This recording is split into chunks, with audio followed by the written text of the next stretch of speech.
Bienvenue sur la chaîne de votre liberté. Ici, on parle de liberté financière, immobilier fractionné, tokenisé, immobilier physique, bourse, crypto, tout ce qui nous permet d'atteindre notre liberté. Et aujourd'hui, on va parler de revenus passifs, et notamment mes revenus passifs du mois de juillet. La beauté dans les revenus passifs, c'est que même en vacances, on touche des revenus malgré tout. Vraiment, la vie est belle. Mais déjà, qu'est-ce qu'un revenu passif? Alors, un revenu passif, par définition, c'est le revenu qui demande aucune action récurrente de notre part, qui paie, qui paie sans rien faire et de façon régulière. C'est pour ça que moi, j'ai pas pris en compte l'immobilier physique. Donc voilà, même si aujourd'hui c'est l'un de mes plus gros, on va dire ma plus grosse poche en termes d'investissement. Mais voilà, l'immobilier physique, malgré tout, ça prend un petit peu de temps. Et donc, voilà. Donc, je ne l'ai pas pris en compte et je prends uniquement ces 4 formes d'investissement. Donc, le crowdfunding, soit immobilier ou agricole, la bourse, l'immobilier fractionné tokenisé et les SCPI. À fin juillet, du coup, mon capital investi est de 142 862 €, soit une augmentation de plus 0,3% par rapport au mois précédent. Heu, Cet investissement Enfin, la totalité de cet investissement ne génère pas de revenus passifs car, dedans j'ai des ETF capitalisants, je suis aussi investi en private equity et j'ai des actions qui ne versent pas de dividendes. Hem, sur quoi j'ai investi au mois de juillet? Alors clairement, le mois de juillet était un mois très calme, donc il y a eu peu d'investissements. Donc les principaux investissements ont été chez Realty, notamment alors un investissement sur Fairview. Voilà, sur une vente classique avec un investissement de 50 avec un rendement à 9,53. Ensuite, sur du Cadieux sur lequel je me suis renforcé, voilà, où j'ai utilisé mes loyers pour me renforcer sur cette propriété, donc avec un token à 50,91 avec un rendement de 9,80. Ensuite, j'ai profité d'une vente sauvage donc pour acheter des anciennes propriétés, donc une Stratman, donc avec un rendement aujourd'hui de 0 parce qu'elle est actuellement pas louée, mais voilà, donc ça, elle va être rapidement louée, donc il n'y a pas de souci. Un autre investissement sur Breford, donc qui, elle, un rendement de 11,31 pour un token de 51,79. Pareil, sur lequel, enfin, une propriété que je possédais déjà, sur lequel je me suis renforcé. Et Devonshire sur, pareil, donc un rendement aussi de 0 parce qu'actuellement elle n'est pas louée, et un token qui valait 58,27 parce que c'est une ancienne propriété, voilà, de 2020, et qui a du coup été réévaluée depuis. Ensuite, Lilybridge, voilà, Lilybridge 9,42 pour un token 50,71. Et je me suis sur le marché secondaire, donc j'ai acheté du Wood à Chicago, donc avec un petit rendement parce qu'aujourd'hui elle est partiellement louée, donc il y a deux lots qui sont pas loués.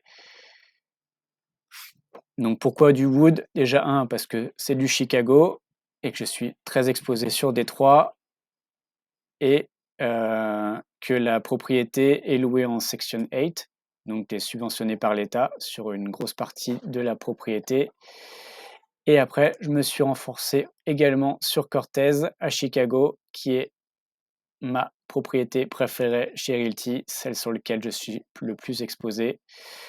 Pareil, donc aujourd'hui, la propriété n'est pas entièrement louée, donc il y a 2 lots qui ne sont pas loués, donc c'est pour ça que le rendement n'est que de 7,64, mais bon, il est à plus de 10 Et là, 100 de la propriété est en Section 8, donc subventionnée par l'État, donc les loyers sont assurés par l'État américain.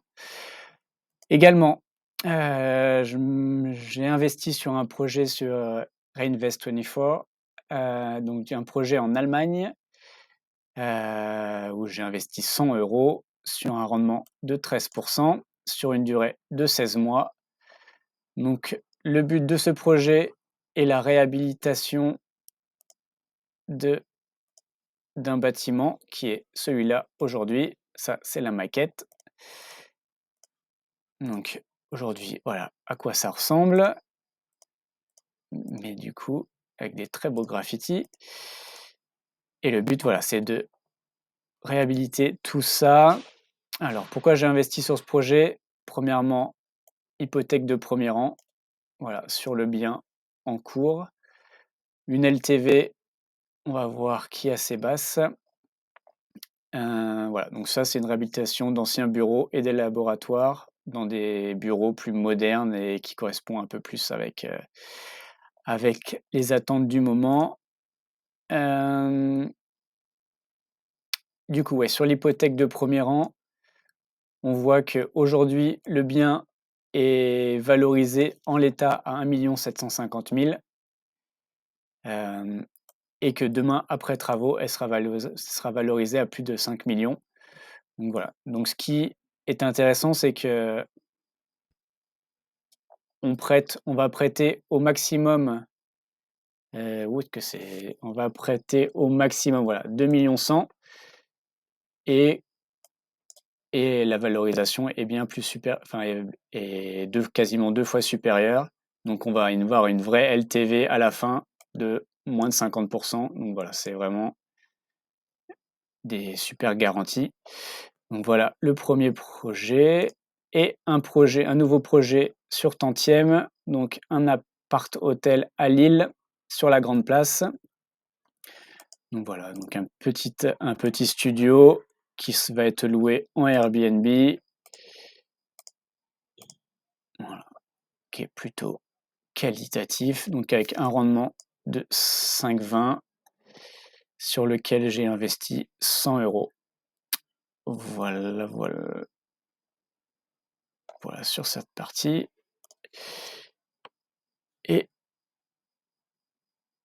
les investissements sur Trade Republic, hop, voilà, via un investissement programmé toutes les semaines sur des ETF et des actions américaines pour un total de 228 €.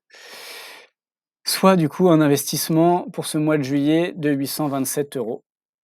Voilà, donc petit investissement sur ce mois-ci par rapport au mois précédent. Comment sont répartis du coup mes revenus passifs? Du coup, c'est plutôt équilibré, donc en crowdfunding, donc immobilier et agricole, comme je vous ai dit, pour 36 sur la bourse via le PEA ou mes comptes titres à 32 et l'immobilier fractionné tokenisé à 28 et au final SCPI, donc avec mes 2 SCPI qui sont Quorum Origin et Quorum XL. Ensuite, quelle plateforme du coup me rémunère? Donc ce mois-ci, la plateforme qui m'a rapporté le plus, donc c'est Clubfunding, du coup avec 205 €. Alors ce mois-ci déjà, j'ai pas eu de nouveaux projets en retard, donc déjà c'est une bonne nouvelle et j'ai plusieurs projets qui m'ont justement en retard qui m'ont remboursé, donc ça a permis de dépasser les 200 € ce mois-ci et j'ai même eu un remboursement de à peu près de 2 000 €. Donc voilà, donc c'est de bonnes nouvelles. Ensuite, Realty. Alors Realty, on a été un peu impacté ce mois-ci déjà par le taux de change qui est défavorable entre le dollar et l'euro. Et ensuite, donc les départs estivaux aux États-Unis qui sont traditionnels. Donc voilà, donc il y a eu plusieurs vacances locatives chez Realty, ce qui a fait baisser les loyers notamment. Et sur le PEA, mon PEA j'ai reçu des dividendes de Total et de Publicis Donc voilà, donc ça a un peu baissé, mais bon, c'est pas la grosse période des dividendes. Ensuite, on a les petites plateformes qui montent, donc Heavy Finance. Ensuite, bon, mon compte titre sur Bourse Direct, ça qui continue aux alentours entre 15 et 20 euros chaque mois, et Quorum qui est dans sa moyenne à peu près à 25 euros.